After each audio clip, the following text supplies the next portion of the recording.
So commandment 1, you want to fire off low. Fire off the line of scrimmage low and hard every single snap. Okay? I'm going to say that again. You want to teach your kids how to fire off the ball low and hard every single snap. Because what do we know, guys? What do we know?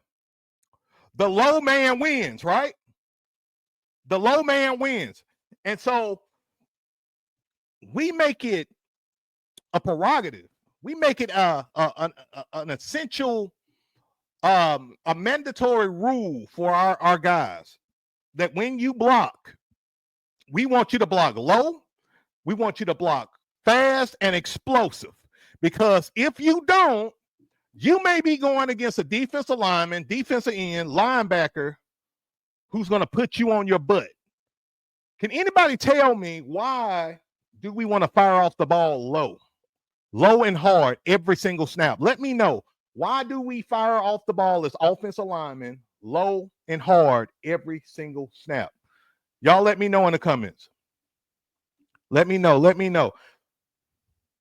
I'm even going to look over here at IG a little bit. Let's see. Why do we fire low and hard? Somebody let me know. And shout out to the IG people. I see y'all coming over to YouTube. Shout out to you. Shout out to you. And guys, be sure to hit that like and subscribe button and hit that notification bell if you haven't already, so you don't miss anything that goes on with the Coach Beast show. Low man wins. Low man wins. I love it. I love it. Low man wins and sets the freaking tone. I love it. I love it. So let me pull myself up real quick, guys, because I wanna really hit home for you guys on something. So last week we was talking about trench warfare, and we was defining what trench warfare is, and we said it's the physical battle that happens on the line of scrimmage between the offensive line and defensive line. And we talked about dominating the point of attack, owning leverage, right? Like we talked about this on defense. The same principle applies on offense. It's a battle, right? We're battling for the trenches. So you're battling to dominate at the point of attack.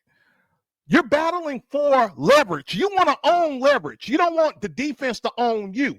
Because on the offensive side of the ball, look, I'm telling you guys, on the offensive side of the ball, if you're able to dominate the line of scrimmage and control leverage, guys, you're going to control the game, you're going to control the clock, and you're going to dictate whatever you want to dictate. Y'all got me? Coach Seller says leverage. Coach Deuce says to establish leverage and get movement on the defensive line. Absolutely. So, guys, when you go into the season and you're teaching your kids, and when I say your kids, I'm not just talking about the offensive line. I'm talking about your entire team as it relates to blocking, is that you want to rep on how to fire off the ball low and fire off the ball explosive. Low and slow is not good. It's not going to work. Y'all got me? Low and slow is not going to work. We want to be low and fast and explosive and aggressive. Okay, that's what we want to do, because for us, from a mental standpoint, and this is the part of the game we don't talk about enough in youth football, is that you want the defensive line to be shell shocked at how explosive the offensive line is, and you want them kids to be. You want to take their souls, right? You want them kids to be so defeated that, man, we can't get penetration. We can't get penetration. This kid got me locked up. You got me? Now something Coach G just said, I love this. Coach G says, low man clears the gap. Oh my goodness. Exactly. And we're going to get into why does the low man clears the gap. We're going to get into the beast offense a little bit today, guys, but we're going to get more into the beast on tomorrow's show, more into the technicalities of things. But I am going to break down a few things in the beast offense as to why we run it and why we dominate in it. Okay. Let's see here. Coach Nick says, and I'm going to start this. We're going to go back to it. Coach Nick want to know, how low should we block? We're going to get to it. I start this question, Coach, so we can go back to it at the bottom of this hour, all right? Coach Nielsen said, demoralize the defensive line. 1,000%, guys. Understand this, that if you lose the line of scrimmage, you're going to be in a dogfight, okay? If the line of scrimmage is balanced, you got a good game. You got a shootout. You got a shootout if the line of scrimmage is balanced back and forth. But if you dominate the line of scrimmage, you got a blowout, right? You can blow out the team if you dominate the line of scrimmage. Now let's get into commandment number 2, Coach Beast. Commandment number 2. Finish every block. You want to finish every block, okay? And you want to play to the whistle. You want to teach your kids how to play to the whistle, okay? Now, I'm going to tell you how we do it at practice, all right? If a kid stops blocking while we're scrimmaging or while we're doing a drill, if he stops blocking and that whistle is not blown yet, he's running. Y'all got me? He's either running or he's doing some type of belly drops or something like that. Because we are so freaking committed to making sure our kids play to the whistle.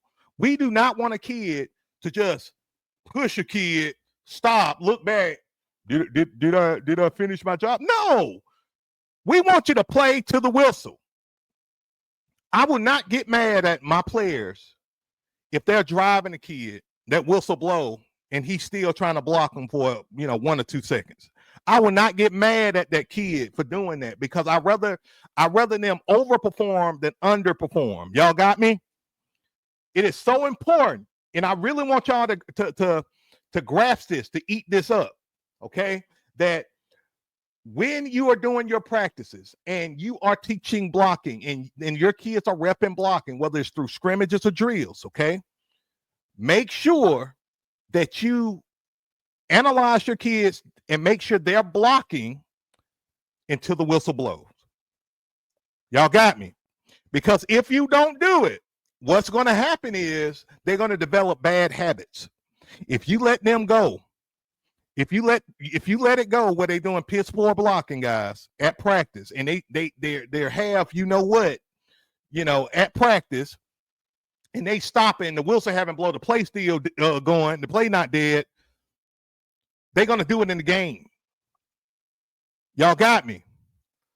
Coach Eric said it best here. Let me pull this up.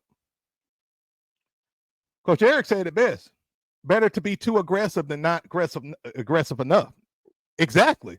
Because see, what happens is when you are not aggressive enough, you're going to get exposed by a team that's more aggressive than you.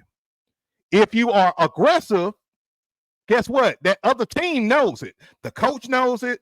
The defensive line knows it. The linebackers know it. The secondary knows it. And they're like, oh, crap.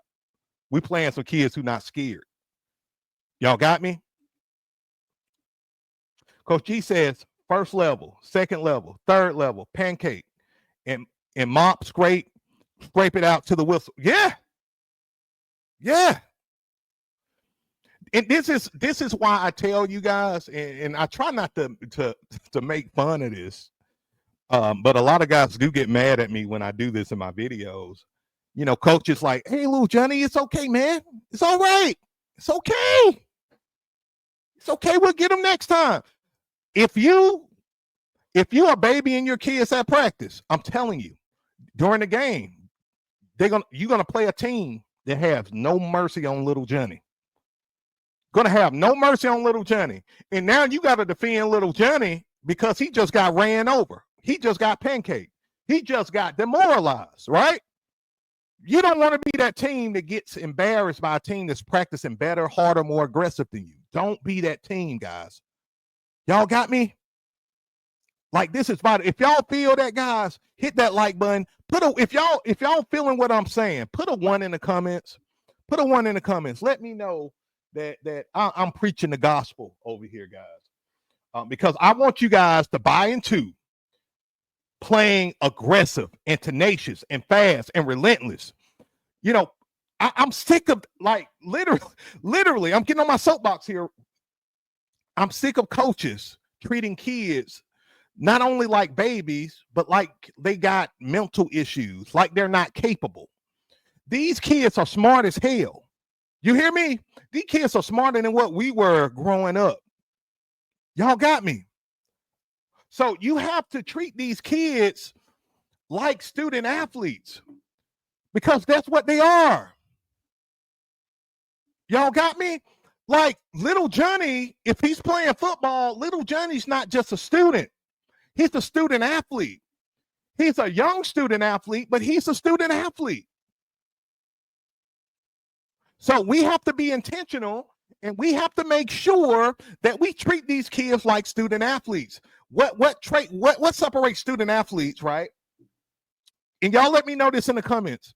In your opinion, what separates young student athletes from just a regular everyday student?